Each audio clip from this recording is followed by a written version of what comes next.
नमस्कार, मैं हूं मोहन तिवारी। टीवी 24 की इस खास पेशकश में आपका स्वागत है और इस पूरे घंटे हम बात करेंगे देवभूमि में हो रहे चुनावी दंगल की। जी हां, देवभूमि यानी उत्तराखंड में हो रहे हैं नगरीय निकाय के चुनाव और नगरीय निकाय चुनाव में परीक्षा है धामी सरकार की। ऐसे में राजनीति क्या कहती है, किस तरीके का चुनावी माहौल है और वोटर जब मतदान केंद्रों में बूथों में पहुंचे हुए हैं तो वहां की क्या हलचल है, इस पूरे आधे घंटे हम बताने की कोशिश करेंगे और जानने की कोशिश ये भी करेंगे कि आखिर वोटर का मिजाज क्या कह रहा है। तो इस पूरी चर्चा को हम शुरू करते हैं। उसके पहले आपको बता दूं कि उत्तराखंड के 11 नगर निगमों में हो रहे हैं स्थानीय निकाय के चुनाव और इसी तरीके से नगर पालिका और नगर पंचायतों को जोड़ दिया जाए तो करीब 100 ऐसे क्षेत्र हैं जहां पर ये चुनाव हो रहे हैं और इसके लिए सुबह से वोटिंग जारी है, जिसकी खबर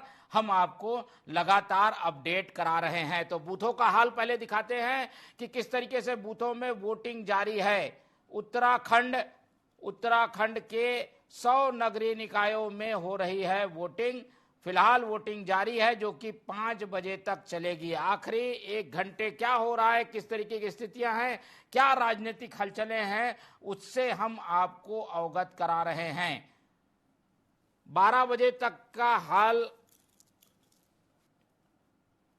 हम आपको बता दें कि 4 बजे तक की रिपोर्टिंग आ चुकी है। 4 बजने वाले हैं और जो वोटिंग का प्रतिशत है 3 बजे तक का, उसके मुताबिक 50% से अधिक स्थानीय निकायों में वोटिंग हो चुकी है। किस तरीके का चुनावी माहौल था, वोट डालने के बाद नेताओं ने क्या कुछ कहा, किस तरीके की स्थितियां कशमकश भरी है और मुख्यमंत्री क्या कह रहे हैं, हम एक एक करके बताएंगे। पहले आप दृश्य देख पा रहे हैं वोटिंग प्रतिशत के आंकड़े भी हम आपको दिखाएंगे। वोटिंग के बाद खुशी खुशी वोट करने के बाद लौटते हुए मतदाता और नेता आपको टीवी स्क्रीन पर दिखाई दे रहे हैं।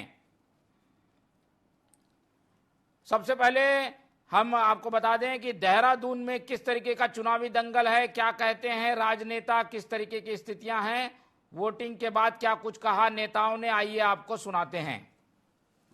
महापर्व है और मैं तो समस्त अपने मतदाताओं से देहरादून नगर निगम के उन सबसे ये आग्रह करना चाहूँगा कि सब लोग मतदान अवश्य करें, क्योंकि मतदान अपने क्षेत्र के विकास के लिए और आपकी बातों को रखने के लिए कोई व्यक्ति है, उसको चुनने का आपका ये अधिकार है और कर्तव्य भी है। तो मैं अपने देहरादून नगर के जो नगर निगम के सारे मतदाता हैं, एक तो मतदान अवश्य करें और विकास के लिए करें, अच्छाई के लिए करें। देखिए, बिल्कुल मैं उत्तराखंड के शहीदों को मैं नमन करना चाहता हूं और मेरे को जो संकेत मिल रहा है माताओं का, बहनों का, सबका, और निश्चित एक आंदोलनकारी की जीत होगी और आगे भी जो उनकी आशाएं आकांक्षाएं हैं उसमें खरा उतरने का मैं प्रयास करूँगा। अच्छी खबर है और निश्चित जो जनता है वो परिवर्तन करने के लिए।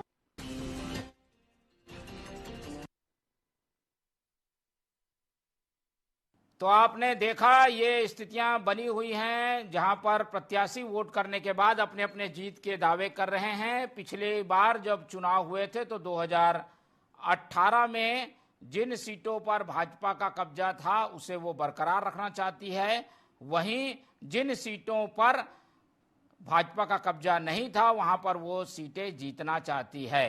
हालांकि निकाय चुनाव में एक तरफा किसी के तरफ परिणाम गया हो, अब तक ऐसा इतिहास नहीं रहा है, लेकिन इस बार इतिहास को बदलने की कोशिश में पुष्कर धामी की टीम लगी हुई है और इसीलिए वोटिंग करने के बाद काफी उत्साह में जोश से भरे हुए दिखाई दे रहे हैं नेतागण।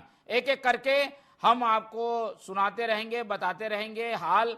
सबसे पहले आपको बता दें कि उत्तराखंड में आखिर हो क्या रहा है, किस तरीके की चुनावी स्थितियां हैं। खास तवज्जो इस बात पर दी जा रही है कि जो 11 नगर निगम हैं वहां पर क्या स्थिति है। 11 नगर निगमों में चुनावी दंगल कैसा है वो आपको बता रहे हैं।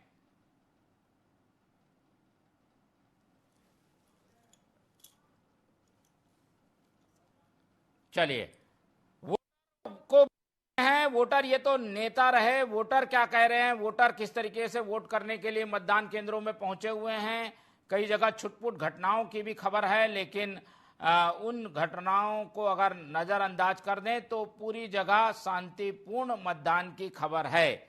10 नगरीय जो नगर निगम है उनकी संख्या 11 है और करीब 100 नगरीय निकाय हैं, नगर पालिका, नगर पंचायत मिलाकर, जहां पर वोटिंग हो रही है। इस तरीके की स्थितियां हैं। इस पूरे वोटिंग पैटर्न पर क्या स्थितियां हैं, क्या वहां पर समीकरण बन रहे हैं, इन सब मुद्दों पर हम बात करेंगे। हमारे साथ उत्तराखंड के हमारे ब्यूरो हेड जुड़ रहे हैं, योगेश सैली जी, तो उनसे भी बातचीत करके जानने की कोशिश करेंगे कि आखिर वहां पर हो क्या रहा है। बहुत स्वागत है आपका योगेश जी हमारे साथ जुड़ने के लिए। धन्यवाद तिवारी।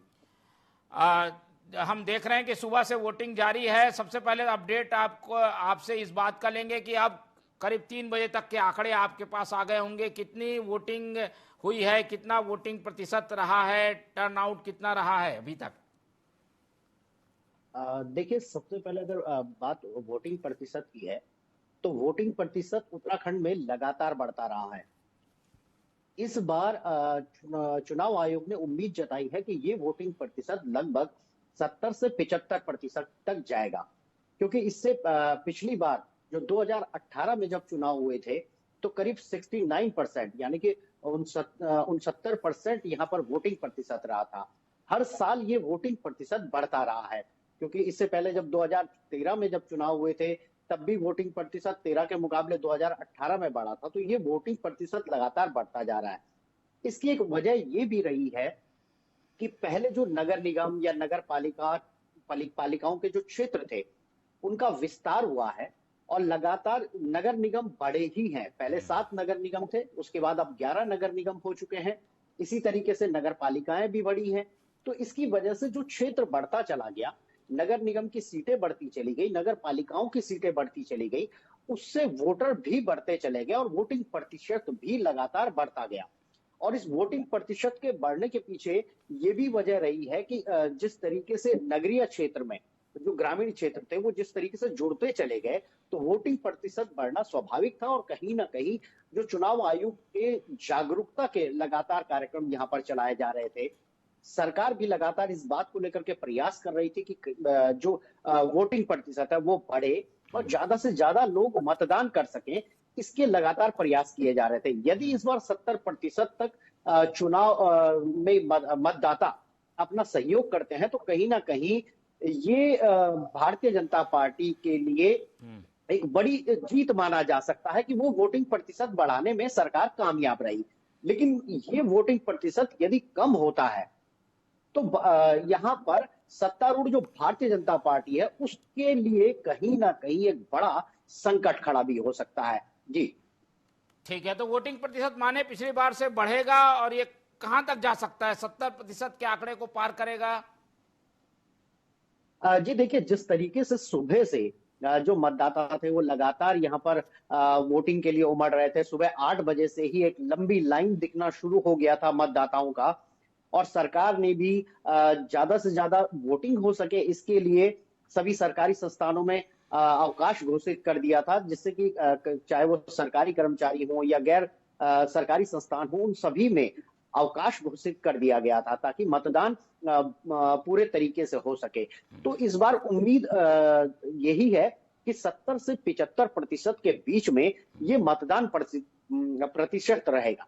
और इस मतदान प्रतिशत के रहते हुए कहीं ना कहीं इसका लाभ भारतीय जनता पार्टी को जरूर मिल सकता है, क्योंकि नगर निगम के क्षेत्र बड़े हैं और जो नई नगर निगम जो बने हैं 2 नगर निगम, उसका कहीं ना कहीं फायदा भी भारतीय जनता पार्टी को यहाँ पर मिल सकता है। जी बिल्कुल, और नए नगर निगम में अलग ही उत्साह देखने को मिल रहा है और चुनाव अभी जारी है और इसीलिए आखिरी समय तक मशक्कत की जा रही है ताकि वोटर आकर्षित हो सकें। किस तरीके का चुनावी समीकरण है और कौन किस पर भारी बन रहा है, किस तरीके के मुद्दे खास तौर पर प्रमुख नगर निगमों में देखने को मिल रहे हैं योगेश जी?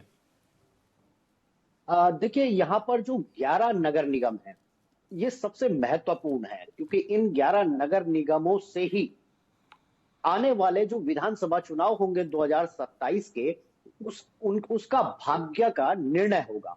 तो कहीं ना कहीं नगर निगम को लेकर के एक बड़ा फोकस सरकार का यहाँ पर रहा है, भाजपा का रहा है। इसके अलावा कांग्रेस ने भी पूरे तरीके से अपनी ताकत यहाँ पर झोंक दी है। अब बात रही मुख्यमंत्री पुष्कर सिंह धामी की, तो उनकी प्रतिष्ठा पूरे तरीके से दांव पर है। 11 नगर निगमों में सबसे महत्वपूर्ण नगर निगमों की अगर हम बात करें तो देहरादून सबसे प्रमुख है, जहां पर जो दोनों कैंडिडेट हैं भारतीय जनता पार्टी के और कांग्रेस के, दोनों ही राज्य आंदोलनकारी रहे हैं और जनता में दोनों की ही अच्छी पैठ है, अच्छी पकड़ है। और कहीं ना कहीं पार्टी का तो अपना वर्चस्व है ही, लेकिन दोनों की व्यक्तिगत छवि इस तरीके की है कि जनता में उनके लिए कहीं ना कहीं एक बड़ा बड़ा चेहरा निकाल के दिया है। भले ही वो पहली बार चुनावी मैदान में उतरे हैं, तो ये जो मास्टर स्ट्रोक यहाँ पर खेला है, तो भारतीय जनता पार्टी ने राज्य आंदोलनकारी को चुनावी मैदान में उतारा है। ये छात्र संघ चुनाव से कहीं ना कहीं मुख्यमंत्री पुष्कर सिंह धामी के करीबी रहे। तो यही वजह रही है कि सीएम धामी ने इस बार जो स्ट्रोक खेला है वो नई जनरेशन को निकाला है, पुरानों को छोड़ करके, पुरानी परिपाटी को बदल करके नए चेहरे इस बार चुनावी मैदान में रहे हैं। और ये एक बड़ा चेंज है, क्योंकि वो नई जनरेशन को अब आगे करना चाहते हैं। इसी तरीके से कांग्रेस ने भी ये गेम प्लान किया है कि कहीं ना कहीं अब नई पौध उगे, जिससे कि नई जनरेशन अब चुनाव में आए और कहीं ना कहीं जो जनता चाहती भी है कि परिवर्तन, चाहे वो क्षेत्र के विकास के लिए परिवर्तन देखा जाए या फिर जिन पुराने नेताओं को लगातार वो देखते जा रहे हैं, जिन पुराने चेहरों को वो देखते जा रहे हैं, वो कहीं ना कहीं उनमें भी बदलाव चाहते हैं।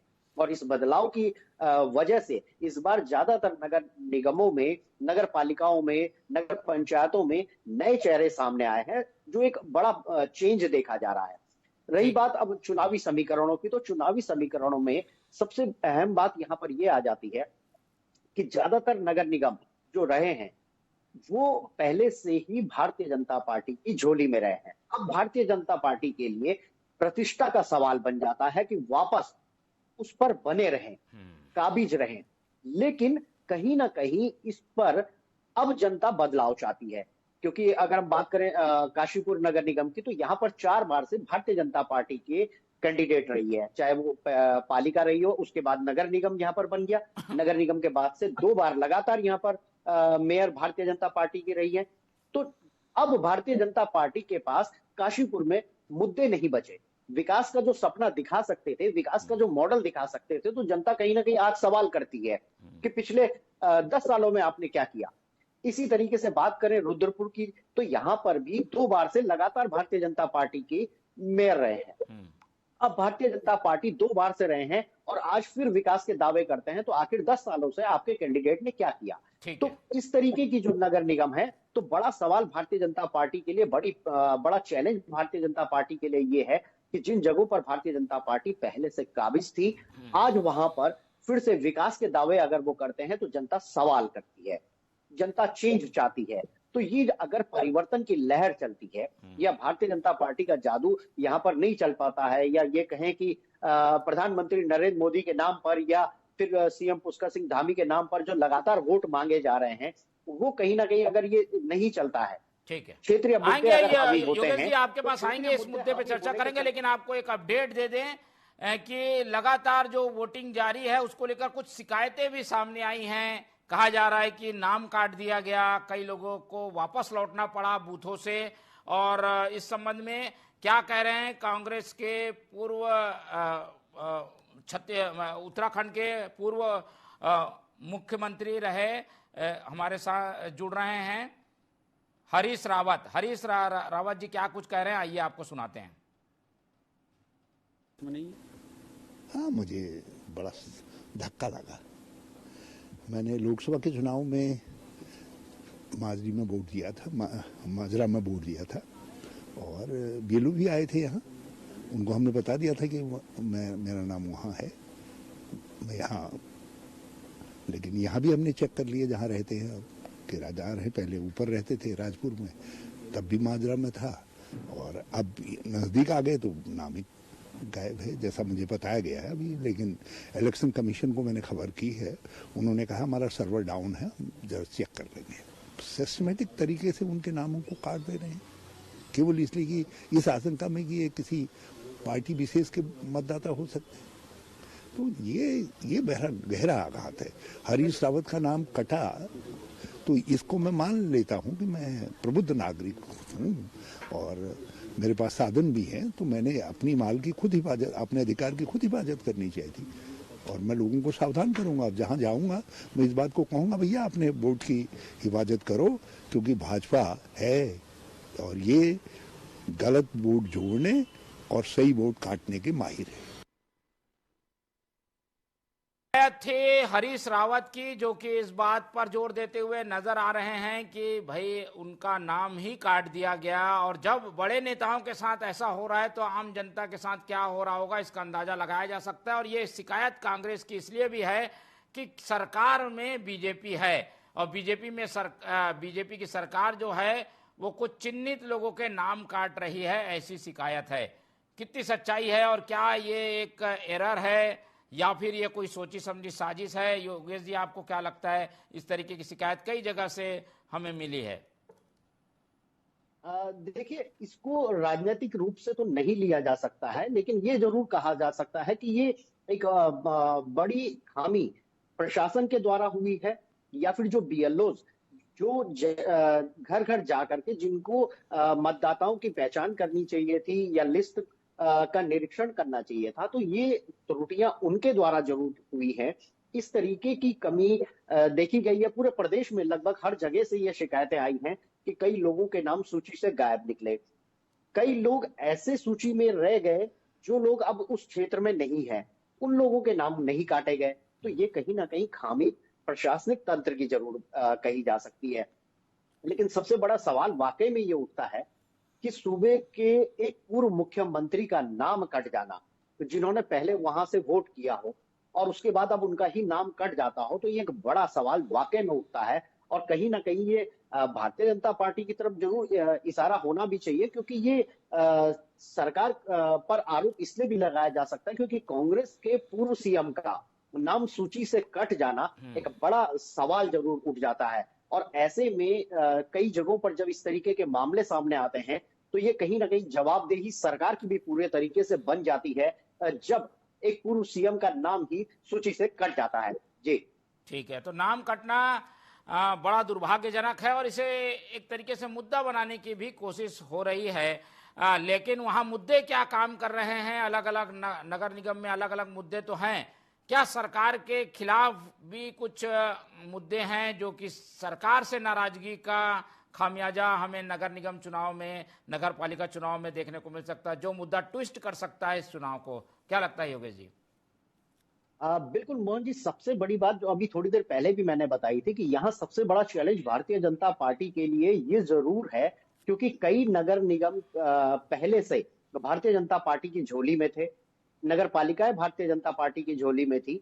ऐसे में उन क्षेत्रों में जब डेवलपमेंट नहीं हुआ, जो बुनियादी ढांचा होना चाहिए था, नगर निगम के जो बुनियादी कार्य होने चाहिए थे, नगर पालिकाओं के जो कार्य होने चाहिए थे, नालियां बनाना, सड़कें बनाना, या फिर उसके अलावा ये कह सकते हैं जो पार्कों का सौंदर्यीकरण है, तो ये जो सारी चीजें थी, इन चीजों पर जो भारतीय जनता पार्टी के हर जगह से जो चीजें सामने आई है वो कहीं ना कहीं फेलियर जरूर रहा है। और सबसे बड़ी बात यहाँ पर ये रही है कि ट्रंचिंग ग्राउंड को लेकर के हर बार हर जगह पर सवाल उठते हैं, लेकिन सफाई व्यवस्था को लेकर के जहां भी नगर निगम रहे हैं, नगर पालिकाएं रही हैं, वहां पर सफाई व्यवस्था कहीं ना कहीं धराशायी नजर आई है। तो इस बार जनता कहीं ना कहीं ये चाहती है कि ऐसी छोटी सरकार बनाए जो वाकई में जनता को चुनाव के दौरान जो संजीले सपने दिखाए जाते हैं या जो जिस तरीके से जो वायदे किए जाते हैं वो वायदे पूरे हो। तो इसलिए अब एक परिवर्तन की लहर भी जरूर देखी जा रही है। जिन जगहों पर लंबे समय से भारतीय जनता पार्टी काबिज है, भारतीय जनता पार्टी को लगता है कि शायद ये उनके गढ़ हैं, यहाँ पर जनता को कहीं ना कहीं वो नजरअंदाज कर देते हैं, उनकी भावनाओं को, या फिर उनके जो विकास कार्य जो क्षेत्र में होने चाहिए उनको नजरअंदाज जब कर दिया जाता है तो जनता में एक परिवर्तन का जरूर मन बना लेती है जनता। तो ऐसा परिवर्तन को लेकर के कई मुद्दे सामने आए कई चीजें आई। अब प्रमुख मुद्दों की अगर हम बात करते हैं तो प्रमुख मुद्दे यहाँ पर जो आते हैं वो सड़कों के हैं, या फिर सफाई व्यवस्थाओं के हैं, या फिर नालियों के हैं। तो ये एक महत्वपूर्ण मुद्दे हैं जो नगर निगम के जो बेसिक वर्क हैं, यही अगर नहीं होते हैं तो कहीं ना कहीं विरोध जरूर सामने आएगा, और उसका रिजल्ट जरूर चेंज के रूप में, यानी कि वो परिवर्तन जरूर जनता चाहेगी। तो यदि ये चेंज होता है, परिवर्तन की लहर चलती है, तो भारतीय जनता पार्टी को इसका खामियाजा भुगतना पड़ सकता है। अब सबसे महत्वपूर्ण बात यहां पर मोहन जी ये भी आ जाती है कि नगर निगम चुनाव में निर्दलियों ने हमेशा समीकरणों को बिगाड़ा है, क्योंकि निर्दलीय जब चुनावी मैदान में उतरते हैं तो वो कहीं ना कहीं भाजपा के लिए या कांग्रेस के लिए जरूर सरदर्द हो जाते हैं। ऐसे में इस बार भी नगर निगम चुनाव में भारतीय जनता पार्टी के बागी भी चुनावी मैदान में उतरे हैं, कांग्रेस के भी बागी चुनावी मैदान में उतरे हैं। अब ऐसे में जो बागी हैं वो कहीं ना कहीं वोटों पर चोट जरूर पहुंचाने वाले हैं। तो इसका खामियाजा कहीं ना कहीं भारतीय जनता पार्टी को भी भुगतना पड़ सकता है और कांग्रेस को भी। और निर्दलियों ने पिछली बार भी कहीं ना कहीं चुनावी समीकरण बिगाड़े, और पहले पायदान से में भले ही ना आए हों, लेकिन दूसरे पायदान पे रहे। तो भारतीय जनता पार्टी कई जगहों पर तीसरे पायदान पर रही, और कांग्रेस की अगर बात करें तो कांग्रेस भी तीसरे पायदान पर रही कई जगहों पर। तो समीकरण बहुत बिगड़े हैं। तो इस तरीके से निर्दलियों ने जो समीकरण बिगाड़ा है वो कहीं ना कहीं घातक हो सकता है, और इस बार भी बहुत से निर्दलीय चुनावी समीकरणों को बिगाड़ते हुए दिखाई दे रहे हैं। बिल्कुल। और हम ये भी जानना चाहेंगे योगेश जी की क्या रेशियो है अभी इन 11 नगर निगमों में। अगर हम बात करें तो बीजेपी के हाथ में कितनी है पिछले चुनाव में, और कांग्रेस के हाथ में कितनी है? चेक दोबारा क्या हुआ जी? योगेश जी मेरी आवाज मिल पा रही है? कर लो। जी योगेश जी आवाज मिल पा रही है? चलिए और लोगों की ओर रुख करते हैं। बीजेपी के उम्मीदवार वोटिंग करने के बाद क्या कुछ कह रहे हैं, कांग्रेस के उम्मीदवार ने क्या कुछ कहा, एक एक करके आपको अवगत कराएंगे। इस बीच हम बात करेंगे मुख्यमंत्री जी भी क्या कुछ कह रहे हैं। मुख्यमंत्री जी की भी बाइट हम आपको सुनाएंगे ताकि दावा सुन सकें कि बीजेपी का क्या दावा है। चलिए पहले रुक कर लेते हैं रुड़की की भाजपा प्रत्याशी पूजा गुप्ता की, जिन्होंने वोटिंग करने के बाद अपने जीत के दावे किए। रुड़की से भाजपा प्रत्याशी पूजा गुप्ता। चलिए पूजा गुप्ता बिल्कुल, मैं सबसे कहूंगी कि लोकतंत्र का त्यौहार है, इसे सब त्योहारों की तरह ही मनाना है। वोट जरूर डाले जाना है क्योंकि ये आपका अधिकार है, और वोट डाल के अपने नगर निगम का, अपने रुड़की का भविष्य तय कीजिए। बहुत बहुत मुझे विश्वास है, उनका प्यार है, मेरे पास आशीर्वाद है साथ में, और वो मुझे भारी मतों से जिताएंगे, मुझे पूर्ण विश्वास है। चलिए अब हरिद्वार की ओर रुख कर लेते हैं। हरिद्वार के प्रत्याशी ने क्या कुछ कहा उनको भी सुनते हैं। हरिद्वार में भी वोटिंग जारी है। बहुत ही अच्छा लग रहा है क्योंकि आज मतदान का दिवस है। सभी लोगों को अपने मत का बिल्कुल सही प्रयोग करना है, मत को एक तरह से उसका सदुपयोग करना है। और मेरी प्राथमिकताएं तो सभी तक पहुंच ही गई थी। गलियां, नालियां, सड़कें, महिलाओं की सुरक्षा, महिलाओं को सशक्तिकरण करना, और सीवर, पानी, इन सब की समस्याओं का निदान करना। बस मैं सभी से एक विनम्र निवेदन करना चाहूँगी कि वोट आप ऐसा करें कि आप अपनों से नज़रें मिला सकें, अपने अस्तित्व से नज़रें मिला सकें, खुद को जवाब दे सकें।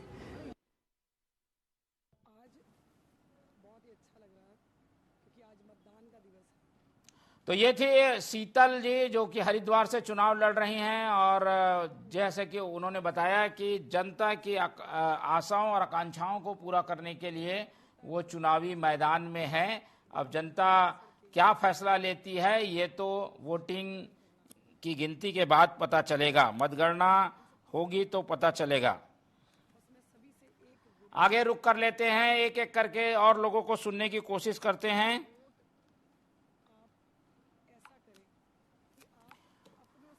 विजुअल के जरिए आपको दिखाने की कोशिश करते हैं कि वोटिंग का नज़ारा कैसा है। वोटिंग का नज़ारा कैसा है, वोटिंग करने के बाद निकलते हुए लोग आप दृश्य में देख पा रहे हैं। लेकिन वो बूथों में कैसी वोटिंग हो रही है, कैसे लोग बाहर खड़े हैं, अभी भी अपनी बारी का इंतजार कर रहे हैं क्या, वो दृश्य भी आपको दिखाएंगे। वो दृश्य भी आपको दिखाएंगे जब वोटर मतदान केंद्रों में पहुंचा हुआ है। वोटर मतदान केंद्र में पहुंचा हुआ है।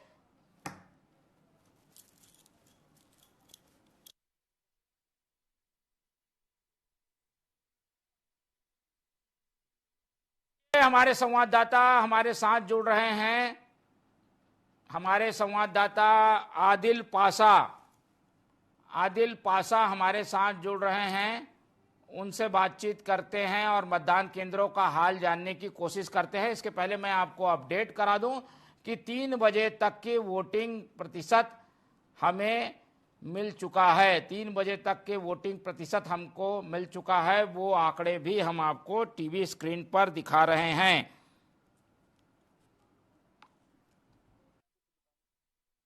वोटिंग प्रतिशत के आंकड़े आपको दिखाते हैं।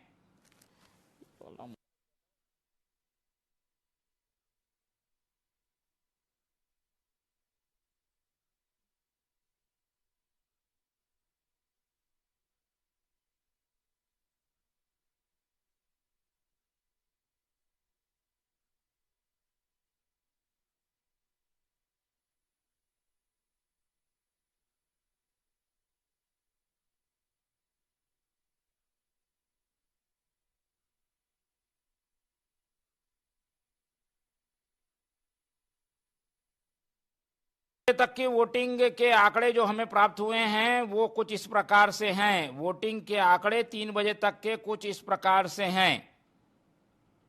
नगर पालिका हरबटपुर में करीब 50% से अधिक की वोटिंग हो चुकी है। नगर पंचायत में ये वोटिंग सेंट्रल होप टाउन में करीब 35% के आसपास हो चुकी है। नगर पालिका विकास नगर में वोटिंग करीब 50% के आसपास हो चुकी है। नगर परिषद मसूरी में वोटिंग करीब 45% हो चुकी है। नगर निगम ऋषिकेश में वोटिंग करीब 35% से अधिक हो चुकी है। देहरादून नगर निगम की स्थिति यह है कि 3 बजे तक के जो आंकड़े आए हैं वो करीब 40% के आसपास हैं।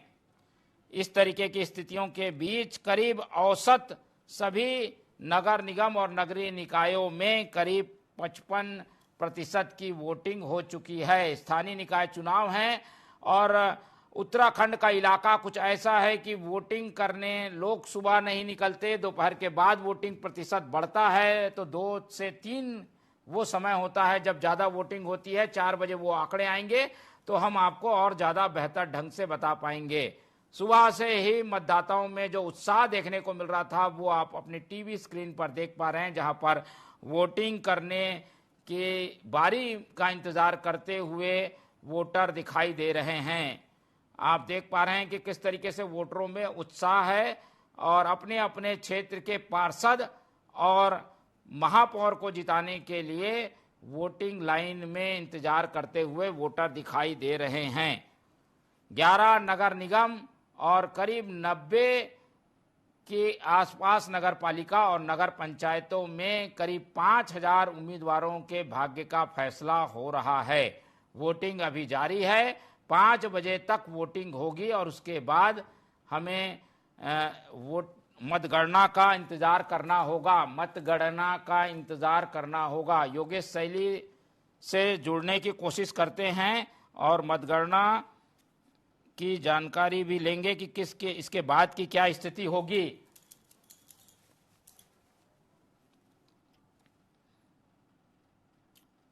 देखिए, एक एक व्यक्ति को चेक करके वोटिंग करने जाने दिया जा रहा है। महिलाओं में भी उत्साह देखने को मिल रहा है। युवा खास तौर पर पहली बार जो वोट करने आ रहे हैं उनमें खासा उत्साह है। एक सेल्फी लेना चाहते हैं। वोट करने के बाद अपना वोट पूरा करने के बाद फोटो लगाने की होड़ दिखाई दे रही है। तो इस तरीके की स्थितियों के बीच वोटिंग जारी है। वोटिंग का प्रतिशत अभी हम आपको 3 बजे तक का ही बता पा रहे हैं।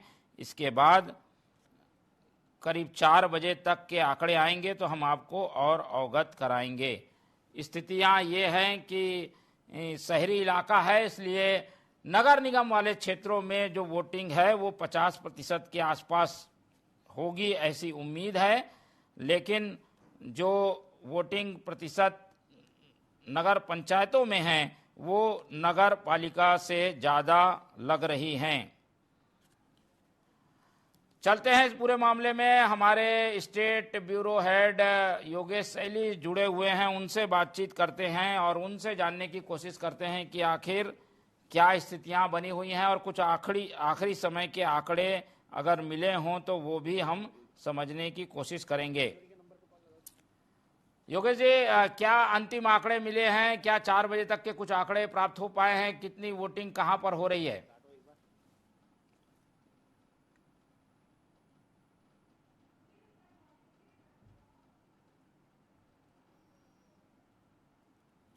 योगेश जी, मेरी आवाज आपको मिल पा रही है? चलिए, कुछ संवाददाताओं ने जो सीधी बातचीत की है वो आपको दिखाते हैं और किस तरीके की स्थितियां बनी हुई हैं, देवभूमि में चुनावी दंगल कैसा है, वो सब आपको अवगत कराने की कोशिश करते हैं। संवाददाताओं ने सूरत हाल लिया है बूथों में क्या स्थितियां बनी, किस तरीके की स्थितियों में वोटिंग हुई, हमारे संवाददाताओं ने इसका जायजा लिया है।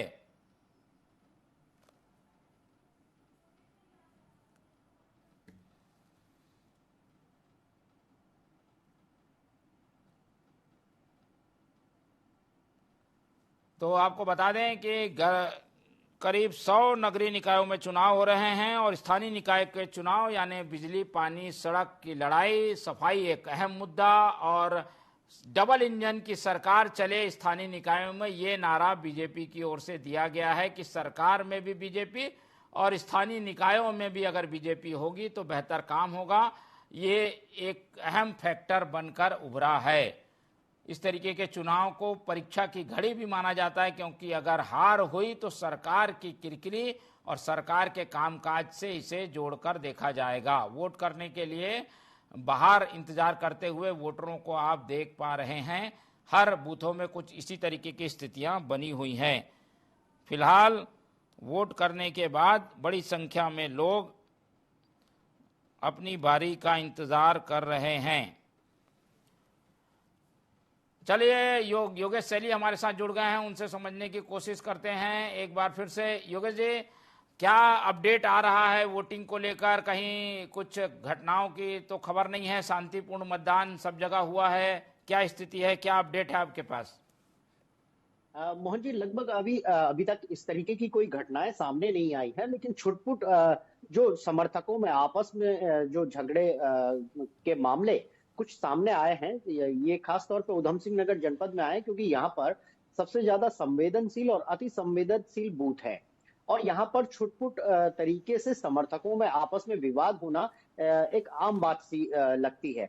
इसके अलावा हल्द्वानी की बात करें तो यहाँ पर भी छुटपुट झगड़े सामने आए हैं समर्थकों में आपस में, क्योंकि वोटर लिस्ट में कहीं ना कहीं फर्जी वोट ना डाले जाएं, तो फर्जी वोटों को लेकर के खास तौर पे ये झगड़े हुए हैं, मामूली से विवाद हुए हैं। तो कहीं ना कहीं पुलिस ने हल्का बल प्रयोग कर या फिर कहीं ना कहीं जो समर्थक थे उनको पोलिंग बूथ से खदेड़ कर इन मामलों को फिलहाल शांत कर दिया। लेकिन इस तरीके का कोई बड़ा मामला अभी तक यहाँ पर सामने नहीं आया है जिसमें ये कहा जा सकता है कि वहां पर मतदान बाधित हुआ हो, किसी तरीके से कोई समस्या कर्मचारियों के बीच में आई हो। तो ऐसा कोई भी मामला अभी तक सामने नहीं आया है। तो कुल मिलाकर के अभी तक चुनाव पूरे तरीके से शांतिपूर्ण ढंग से चल रहा है और वोटिंग लगातार यहाँ पर जारी है और उत्साह मतदाताओं में देखा जा रहा है। और अभी भी एक लंबी लाइन जरूर देखी जा सकती है, मतदाता अभी भी लगातार वोट करने के लिए अपने घरों से निकल रहे हैं। तो जिस तरीके से अभी भी जो वोटरों की लाइन लगी हुई है, मतदान केंद्रों पर भारी भीड़ यहाँ पर देखी जा सकती है, तो उससे अंदाजा लगाया जा सकता है कि इस बार भी वोटिंग प्रतिशत जो उम्मीद की जा रही थी उसके अनुसार जरूर बन सकता है। तो यहाँ पर 70 से 75% तक वोटिंग प्रतिशत माना जा रहा है और यदि आकलन जो किया जा रहा है, ये आंकड़े यदि पार किए जाते हैं तो कहीं ना कहीं एक बड़ी जीत होगी चुनाव आयोग के लिए। जी मोहन जी। बिल्कुल, और हम तो सबसे अपील यही करेंगे कि वोटिंग करें, ज़्यादा से ज़्यादा वोट करने के लिए बाहर आएं, क्योंकि आपका वोट आपके लोकतंत्र की ताकत है और उसका उपयोग करने से नहीं चूकना चाहिए। हम ये भी जानना चाहेंगे योगेश जी की क्या मुख्यमंत्री की ओर से प्रतिक्रिया आई है, कुछ दावा उन्होंने किया है क्या? बीजेपी कैसे दावे कर रही है जीत को लेकर, कांग्रेस के क्या दावे हैं, दावे क्या कहते हैं दोनों पार्टियों के? देखिए, अगर बात करें दावों की तो यहाँ पर Bharatiya Janata party triple engine का दावा कर रही है और हर क्षेत्र में जहां भी सीएम ने अपनी चुनावी रैलियां की हैं तो सीएम धामी ने यहाँ पर ट्रिपल इंजन की सरकार बनाने का दावा किया है। उनका कहना है कि यदि केंद्र में और प्रदेश में भारतीय जनता पार्टी की सरकार है और ऐसे में तीसरा इंजन यदि भारतीय जनता पार्टी का जुड़ता है तो इसका कहीं ना कहीं प्रदेश के विकास में एक अहम भूमिका रहेगी। तो इसको लेकर के भारतीय जनता पार्टी ने कहीं ना कहीं मतदाताओं को रिझाने के लिए, मतदाताओं पर अपना प्रभाव डालने के लिए ट्रिपल इंजन का नारा यहाँ पर दिया था। लेकिन अगर बात करें मुद्दों की तो बहुत से मुद्दे ऐसे रहे हैं जो इस चुनाव में सरकार के द्वारा उछाले ही नहीं गए। कहीं ना कहीं उन मुद्दों से भारतीय जनता पार्टी भटकी भी जरूर नजर आई, क्योंकि वो मुद्दे यदि वो उठाते तो उनके जो छोटी सरकार में यानी कि नगर पालिकाओं में, नगर निगमों में जब उनकी ही पदाधिकारी रहे हैं, उनके मेयर रहे हैं, उनके चेयरमैन रहे हैं, उनके द्वारा लंबे समय से जब वो विकास कार्य नहीं किए गए तो ऐसे में जनता के सामने जवाब देना कहीं ना कहीं भारी जरूर पड़ रहा था। अब बात करें कांग्रेस की तो कांग्रेस के पास इस बार भरपूर मुद्दे रहे, क्योंकि पिछले जो उपचुनाव हुए हैं, उपचुनाव में कांग्रेस ने जो अपना रिजल्ट दिया है तो वो कहीं ना कहीं कांग्रेस के लिए एक मजबूती जरूर प्रदान करता है। और ऐसे में अब एक बार फिर अपनी कोई भी साख को पाने के लिए या सत्ता में एक बार फिर वापस आने के लिए कांग्रेस छटपटा रही है और मुद्दों की भरमार है और सरकार को घेरने का कांग्रेस ने इस बार कोई भी मौका नहीं छोड़ा है। तो कुल मिलाकर के जो मुद्दे रहे हैं वो कांग्रेस के हावी रहे हैं और परिवर्तन इस बार जनता में कहीं ना कहीं निकलकर सामने आ रहा है। मोहन जी, बिल्कुल, हम ये भी जानना चाहेंगे कि अभी कितनी सीटों पर बीजेपी की कब्जे में है और कितनी सीट कांग्रेस के पास है, कहां पर क्या परिवर्तन हो सकता है? देखिए, अगर बात करें 2018 के चुनाव की तो यहाँ पर देहरादून, ऋषिकेश, हल्द्वानी, काशीपुर और रुद्रपुर यहाँ पर जो नगर निगम है यहाँ पर भारतीय जनता पार्टी का कब्जा रहा है। और इन जगहों पर अभी जो कांग्रेस ने अपने कैंडिडेट उतारे हैं वो कहीं ना कहीं ऐसे चेहरे सामने आए जो जनता के बीच में अपनी बेहतर छवि रखते हैं। पार्टी से हट करके भी उनका एक अपना कैडर वोट, अपना एक वोट बैंक है जो कहीं ना कहीं फायदा कांग्रेस को दे सकता है। लेकिन यहाँ पर अगर भारतीय जनता पार्टी की बात करें तो भारतीय जनता पार्टी के जो चेहरे सामने आए हैं वो इस बार उतना प्रभाव नहीं डाल पा रहे हैं। और इस बार खास तौर पे देखा गया है कि सीएम धामी की टिकट आवंटन में काफी हद तक चली है, तो उन्होंने अपने करीबी लोगों को इस बार चुनावी मैदान में उतारा है। चाहे वो बात करें देहरादून की, हरिद्वार की या फिर काशीपुर, रुद्रपुर या हल्द्वानी, इन सभी जगहों पर सीएम धामी के करीबियों के चेहरे मेयर के पद के लिए निकल के सामने आए हैं। और इस बार सीएम धामी के चेहरे यदि नहीं चुनाव जीत पाते हैं तो कहीं ना कहीं उनकी प्रतिष्ठा पर एक बड़ा सवाल यहाँ पर उठ सकता है। अब समीकरणों की बात करें तो इस बार इन सभी सीटों पर खास तौर पर अगर बात करें श्रीनगर में तो श्रीनगर में एक चेहरा ऐसा है जो पहले निर्दलीय तौर पर चुनावी मैदान में उतर चुके हैं और उसके बाद अब उनको भारतीय जनता पार्टी ने अडॉप्ट किया। लेकिन उनको भारतीय जनता पार्टी के खेमे में वापस जब उनको भारतीय जनता पार्टी के खेमे में लाया गया तो अब असंतोष जरूर दिख रहा है।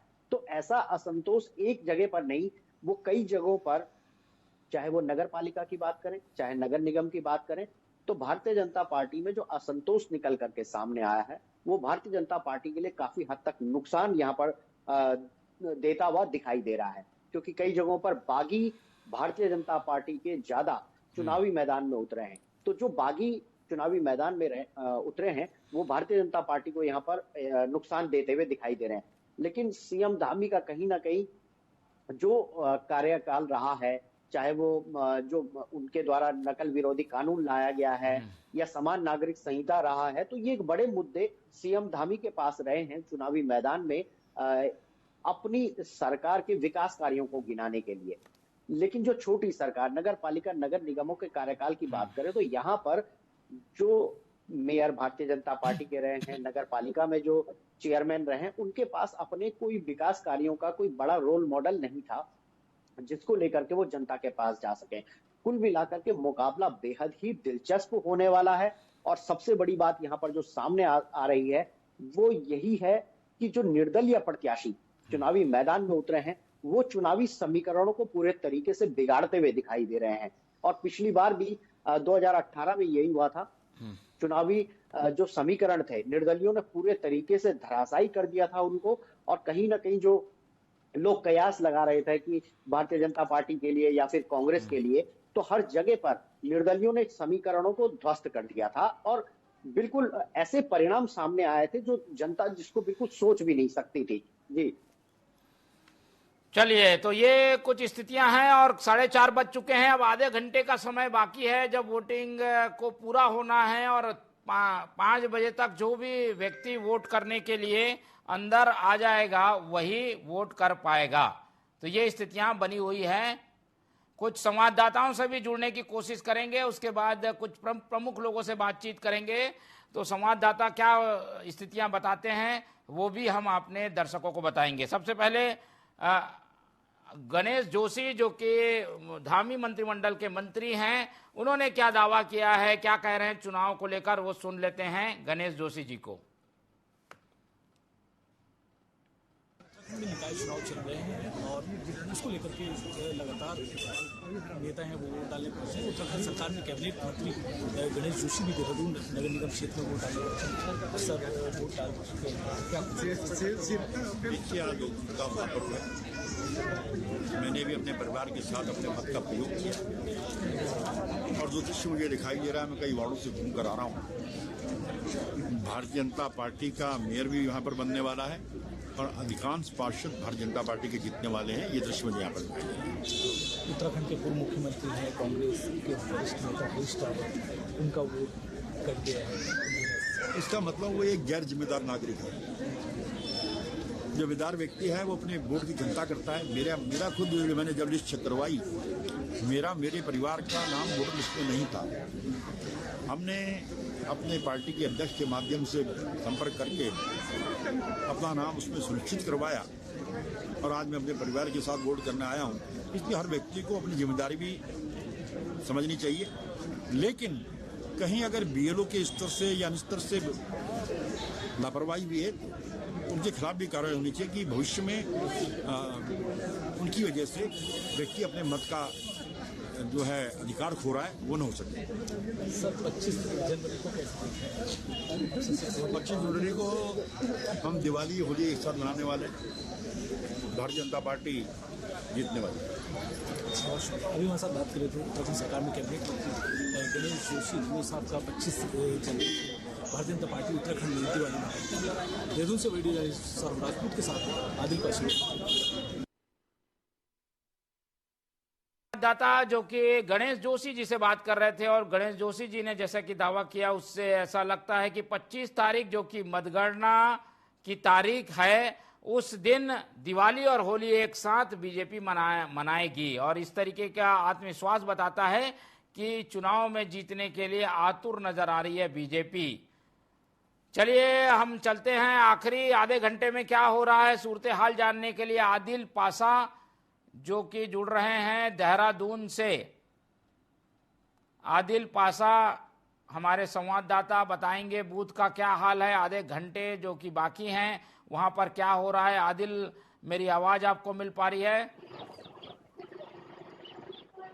जी बिल्कुल, देखिए मतदान निकायों के लिए सुबह 8 बजे से शुरू हो गया है और पहले से राज्य निर्वाचन आयोग की पूरी तैयारियां थी।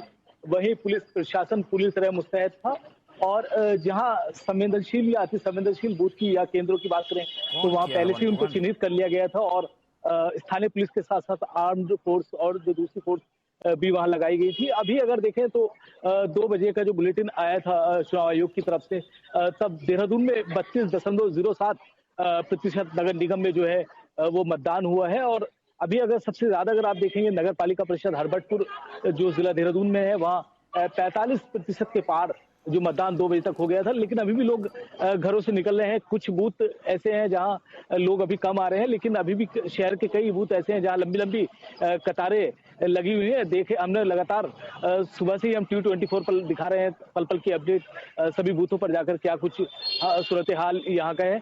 देहरादून में एक वार्ड 66 जो नगर निगम का क्षेत्र है, वार्ड 66 का एक क्षेत्र है जिसका नाम केशर गांव है। वहां तकरीबन 400 मतदाता हैं। जो देहरादून से बड़ी खबर हुई है, 400 मतदाताओं ने उस जो वार्ड में है चुनाव का बहिष्कार किया है। लोगों ने मतदान नहीं किया है और लोगों का साफ आरोप है कि जो उनका क्षेत्र है वो निगम से थोड़ा अलग है, उसको गाँव में रखा जाए, ग्राम पंचायत में रखा जाए, उसको निगम में न जोड़ाया जाए। उसके साथ साथ उनका साफ ये कहना है यहाँ सड़क प्रॉपर नहीं है, पानी की व्यवस्था नहीं है। तो उस गांव में जब हम गए थे ग्राउंड जीरो पर, हमने जाकर के देखा है तकरीबन 423 वोट उस क्षेत्र में है और उनका आरोप सीधा ये है कि 400 वोट गांव के हैं और 23 वोट बाहर के वोट, मतलब जो दूसरा क्षेत्र है वहां के जोड़े गए हैं और उन्हीं लोगों ने मतदान किया है। और तकरीबन 3 बजे हमने जब अपडेट किया तो वहां 11 मत पड़े थे जिन 423 मतों में।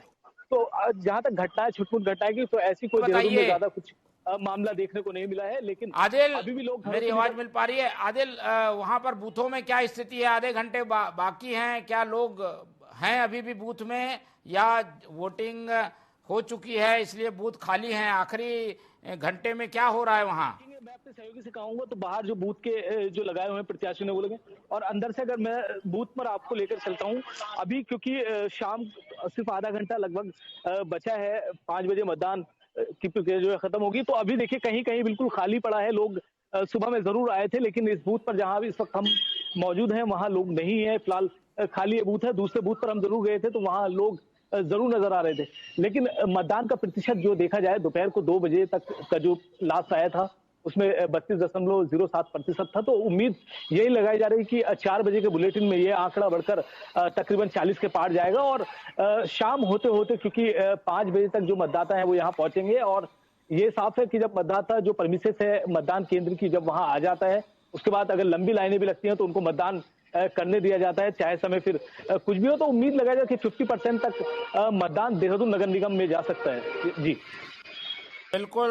तो आदिल, आप नजर बना के रखिए, हम आपसे अपडेट लेते रहेंगे और एक बार और कोशिश करेंगे कि वोटिंग खत्म होने के बाद क्या स्थिति बनती है उसकी जानकारी आपसे लें। फिलहाल हम चलते हैं, हमारे साथ उत्तराखंड के स्टेट हेड योगेश जुड़े हुए हैं।